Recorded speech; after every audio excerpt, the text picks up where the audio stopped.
Сәлеметсіздер ме? Сіздермен өте жұмсақ болып шығатын рогаликтердің рецептімен бөлісетін боламын. Бір шайда жоқ болатын рогаликтер. Ең алдымен бізге осылай сливочный берега майы керек болады. Рогаликтеріміз өте жұмсақ болып шығады. Дүкендерде арзан тұратын май. 220 грамм ұнымызға 200 грамм майымызды өлшеп саламыз да осылай қолымызбен жағысылап илеп шығамыз. Дайын болған қамырымызды 1-2 сағат холодильникке салып аламыз. Дайын болған қамырымызды шығарып, өлшеп, теңдей 4 бөлікке бөліп аламыз.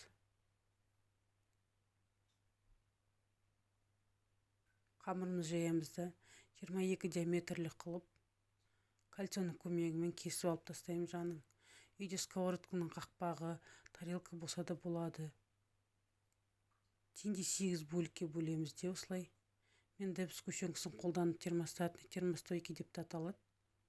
Көп жақпаңыздар, шамалдан жағыңыздар. Духовкаға ысылыққа шыдайтын сгущенка.